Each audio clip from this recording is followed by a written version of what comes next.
Hai semuanya, balik lagi di channel aku.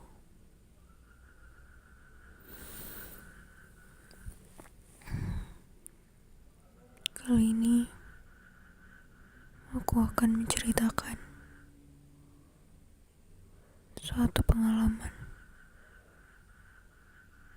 yang gak akan pernah aku lupain semasa hidupku. Pada saat itu, tanggal 12 Januari 2013. Pagi itu, suasana di rumah begitu hening. Tidak ada keributan sama sekali. Tidak ada kerepotan apapun. Padahal biasanya ibu sangat semangat untuk menyiapkan sarapan sebelum aku berangkat sekolah. Tapi sayangnya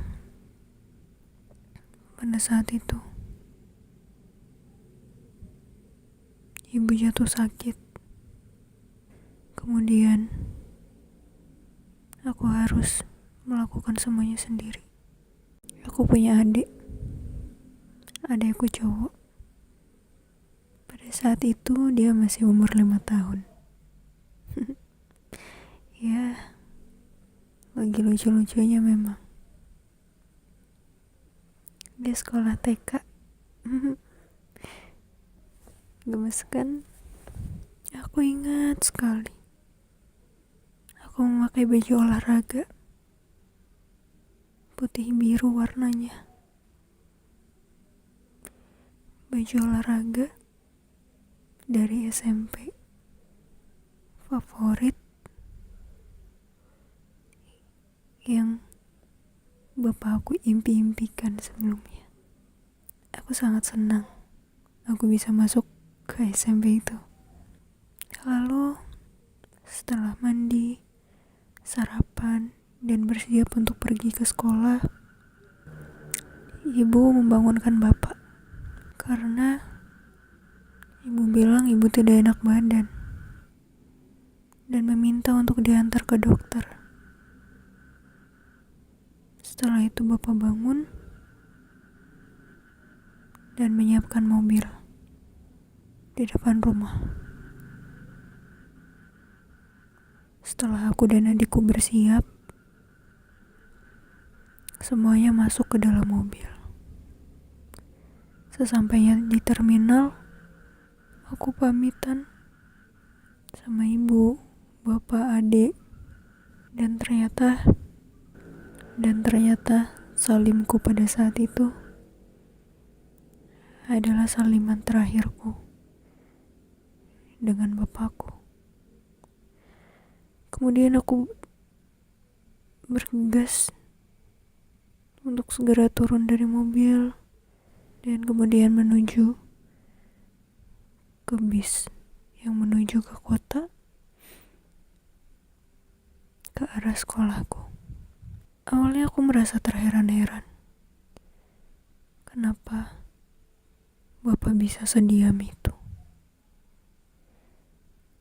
Ekspresi yang tidak biasanya dikeluarkan olehnya tiba-tiba muncul dengan tatapan yang dingin. Setelah itu,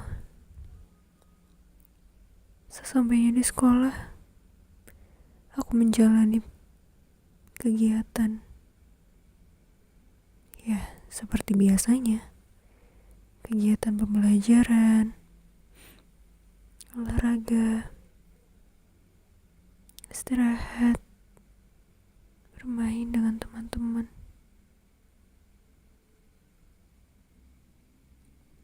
Dan bapak, ibu pergi untuk mengantar adik. Lalu selanjutnya mereka menuju rumah sakit. agar ibu bisa berobat. Setelah itu mereka pulang. Sudah pukul 4 sore dan waktunya aku untuk pulang sekolah. Dengan menaiki angkot dan bis kembali untuk sampai di rumah. Sesampainya di rumah, aku membuka pintu dan mengucapkan salam. Kulihat di sana Bapak sedang bersama adik di depan TV. Bapak tiduran dan adik di sampingnya. Setelah itu, aku pergi ke dapur. Belum berganti baju, aku memasak nasi goreng. Ya, karena pada saat itu aku suka sekali nasi goreng. Dan itu adalah masakan termudah yang bisa aku buat. Aku mendengar sedikit percakapan antara bapak dan adik. "Tan," ucap bapakku, "tolong dong ambilin selimut. Bapak rasanya dingin banget." Adik yang baru berusia 5 tahun langsung bergegas mengambil selimut. Sesampainya di depan bapak berucap lagi, "Bukan yang ini selimutnya, salah, ini terlalu tipis. Yang satunya lagi yang agak tebal." Tapi di situ adikku gak ngerti. Terus bapak bilang, "Ya udah gak apa-apa, yang ini aja." Bapak pakai, terus lanjut tidur. Setelah itu gak lama kemudian bapak menyuruh adik kembali. "Tan, ambilin bapak minum dong. Bapak haus." Terus adik aku kasih dan bapak minum. Aku masih memasak di dapur. Setelah makanannya jadi, sepiring besar nasi goreng, aku bergegas ke kamar untuk membangunkan ibu yang sedang sakit. "Bu,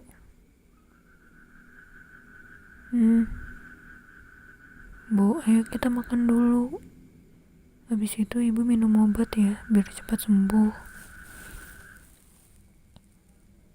Ibu cuma bilang, "Nanti aja dulu. Coba kamu suruh bapak sama adik dulu makan." Tapi kan yang sakit ibu. Harusnya ibu duluan dong yang makan. Yuk kita makan bareng-bareng aja kalau kayak gitu. "Enggak, ibu gak selera makan." Oke, di situ nasi gorengku masih utuh. Akhirnya aku memutuskan untuk bermain laptop dan menunggu ibu di kamar. Ya udah, kalau misalkan belum ada yang mau makan, aku juga nggak makan. Oke, akhirnya sambil main laptop, dan di situ bajuku belum berganti. Bajuku masih sama, baju olahraga sekolah.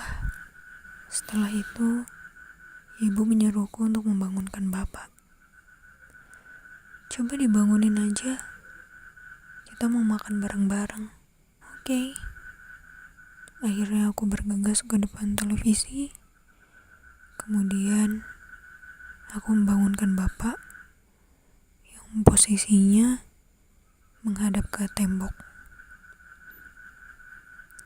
Aku pegang tubuhnya, aku guncang-guncang sambil aku panggil-panggil, "Pak, Bapak, Bapak." bangun yuk kita makan dulu. Tapi semakin lama dengkuran bapak semakin keras. Semakin tidak seperti biasanya. Lalu di dalam tubuhnya seperti ada kelereng yang berjalan begitu cepat. Dan itu tidak hanya satu, melainkan banyak. Setelah itu aku berteriak. Aku menuju kamar ibu, lalu aku bilang, "Ibu, Bapak kenapa? Bapak kenapa? Kenapa badan Bapak getar-getar kayak ada kelerengnya? Hah? Maksudnya apa?" Ibu bertanya seperti itu. Lalu aku seketika menjawab, "Mungkin mimpi almarhum Mbah Kung kali." Mbah Kung adalah ayah dari bapak. Lalu ibu menjawab, apaan sih? Ngaco gitu. "Bu, udah cek aja sendiri kalau misalkan gak percaya." Ibu yang masih lemas turun dari ranjang, kemudian dengan merangkak-rangkak lalu menghampiri bapak. Ya, ibu memegang bapak, lalu badannya diguncang-guncang. "Bapak, Pak, Bapak, Pak bangun Pak, udah sore, makan dulu."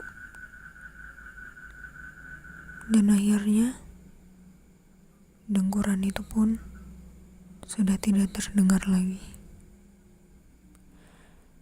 Kemudian badan bapak ditelentangkan, yang tadinya posisinya hadap ke tembok dengan posisi miring ke kanan. Kemudian ditelentangkan. Setelah itu kita melihat bahwa bapak meneteskan air mata. Wajahnya sudah agak biru lebam. Dan kita masih gak tahu bapak kenapa. Akhirnya aku disuruh ibu untuk memanggil tetangga-tetangga. Tapi aku yang masih syok pada saat itu, aku seperti tidak bisa menangkap ucapan ibu. Lalu akhirnya ibu merangkak sendiri keluar rumah dan memanggil, berteriak dengan nada yang sangat pelan, "Tolong, tolong, tolong, semuanya tolong." Dan untungnya ada tetangga yang melihat ibu di luar rumah sambil nangis-nangis. Setelah itu banyak tetangga yang keluar rumah lalu bertanya, "Kenapa, ada apa?" Suamiku, kenapa suaminya?" "Suamiku, nggak tahu kenapa itu." Lalu semua orang membawa bapak ke rumah sakit pada saat itu menggunakan mobil kami yang berada di depan rumah. "Kunci mobil mana? Kunci mobil, ayo buruan dibawa ke rumah sakit." Tapi sesampainya di rumah sakit, dokternya bilang kalau bapak gak bisa selamat. Kita sudah terlambat. Kami yang pada saat itu menunggu kabar di rumah harap-harap cemas. Masih ingin ada keajaiban agar bapak bisa kembali seperti semula. Lalu dokternya bilang orang ini telah terkena angin duduk. Tapi sebelumnya, Bapak tidak pernah punya riwayat penyakit apapun. Dan pada saat dengkuran itu adalah saat-saat di mana Bapak merasakan sakaratul maut. Sungguh sangat tidak menyangka akan terjadi hal seperti ini. Sebelumnya Bapak juga gak sakit apa-apa. Yang kami tahu, Bapak cuma kecapean karena habis mengurus pemakaman ayahnya sendiri. Dan itu terjadi setelah 40 hari ayahnya tiada. Kemudian Bapak menyusul. Dan itu pertama kalinya aku merasakan patah hati terhebat dalam hidup. Cinta pertamaku, pahlawanku, pembimbing, pendidik, kebahagiaanku pergi dan hilang. Aku kehilangan semangat untuk hidup lagi. Aku sulit untuk mempercayai orang lain. Semua impian dan kehidupanku yang sudah tertata dengan rapi dan tinggal menjalani nantinya, seketika semuanya berantakan. Raga yang biasanya masih bisa aku peluk, aku cium, aku pegang tangannya, sekarang aku hanya bisa mendoakannya. Tidak lebih dari itu. Untuk kalian yang mendengarkan ceritaku kali ini, mohon doanya ya, supaya bapakku tenang di alam barzah, bapakku bahagia, dan semoga kalian semua yang masih punya orang tua yang lengkap bisa membahagiakan mereka sebelum mereka tiada, bisa menjaga mereka, bisa berbakti dengan mereka.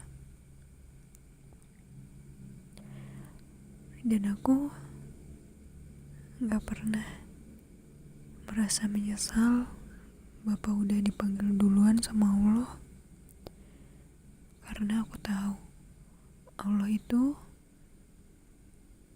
lebih tahu apa yang terbaik untuk hambanya. Mungkin perjuangan Bapak, kerja keras Bapak, kasih sayang Bapak untuk kita itu udah cukup, dan Bapak udah cukup lelah dengan dunia ini. Dan mungkin bisa jadi kalau misalkan Bapak lebih lama lagi hidup di dunia, akan ada hal-hal buruk yang menimpa beliau. Dan aku lebih tidak ikhlas lagi kalau seperti itu. Jadi mohon doanya ya teman-teman. Pasti bapakku juga seneng banget di sana. Makasih semuanya.